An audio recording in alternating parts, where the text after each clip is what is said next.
that I do eat a lot of the same things all the time, and ground beef is one of them. And the reason is because like I took the journey of, I went through like a heavy protein powder phase. I went through a heavy, like, the quick milkshakes and stuff like that. And I just hit a point in my journey where I started to become intolerant to these like these protein shakes. Certain ingredients, like, they weren't sitting well with my stomach. I was feeling bloated, I was getting gas. And I was starting to wonder if I was spending a lot of money and not getting the full benefit of, what I could. So one day I just decided that I was going to drop the supplements that I was taking and, have faith in what a whole food diet would look like. So I'm not perfect by any means. It's just my main staples of my diet I try to keep pretty consistent. I love ground beef because the biggest difference I noticed right away with eating more red meat in my diet was improvement in my skin.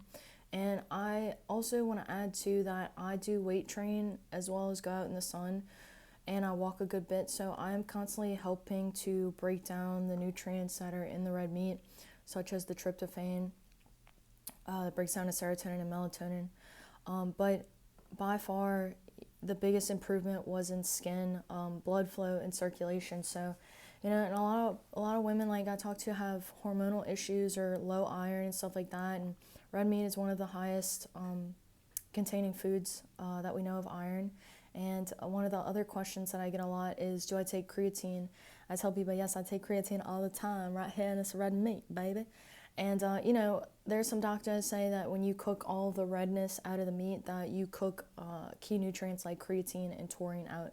So I try to make sure that I'm not killing my food, because I do want to, when we cook food, when we apply heat to it, we change the structure, right? Like, cooking is changing the chemistry. So just like with the raw eggs, like, even if I'm cooking my eggs, I try to cook them low and slow, because how we prepare our food is also gonna lead into nutrient bioavailability.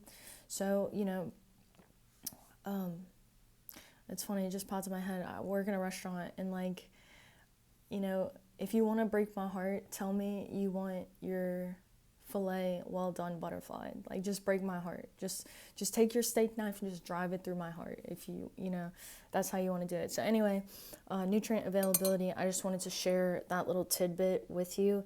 And yeah, that's the thing about supplements, is that you just don't know, unless the product has a third party tester, or unless you're testing itself, like, you just don't know what's in the supplement. Supplement industry is very unregulated. And so, me personally, like, I'm even thinking about when I was trying to heal my body over this last winter, I was thinking maybe there are some added supplements I could get in my diet at this time to help my body. And when I was starting to look into a company that I really liked, I was reading the reviews, I was like, I think I'm missing something. So I then went left, and I started eating a bunch of liver, because liver is high in, it's known to be really high in nutrients. So, all of our supplements, everything, it comes from food. Sometimes it's hard to have faith in that, and, to remember, where we come from. That's why I planted this willow tree in my backyard, because the willow tree is where we get aspirin from. It's like all of our medicine, all of our, anything, any type of medicine, anything, penicillin, anything comes from the environment, comes from nature, bacteria. And I think it's just beautiful. So that's a little bit about my story of how I've kind of evolved with intaking protein. And yeah, now I just keep it really basic. I eat a lot of ground beef and eggs. So not to say that everyone has to do it. A lot of people ask me, what do you think about fish or salmon and stuff, Um, I, I I've been, like, for the past few years, like, I love salmon. I'll have it. There's just a lot of, like, plastics and toxins in the ocean, and, like, heavy metals and whatnot too. So, like, when I think about, like, where is this animal gonna come from, like a cow grazing in a pasture with sunlight beaming down on it, for me it seems like its immune system is a little bit cleaner. Not to say that I won't eat like tuna or salmon.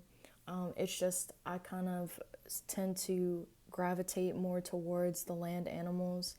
And I don't really like chicken all that much. People ask me if I eat chicken. I don't really like chicken. I think it's like dry. And like every once in a while, or somebody hands me a piece of chicken for free, I'll eat it, because I don't turn down food. But it's just not my favorite. And as far as amino acids and definitely the fat, what I like about ground beef is that it's a lot more fat. So I'm always gravitating towards the fat. 'Cause I love the fat. Mitochondria love the fat. Cell love the fat. Anyway, I'm gonna go have my last little bite. But cheers to you if you're on a ground beef journey as well. And I will catch you next time. As always, good luck.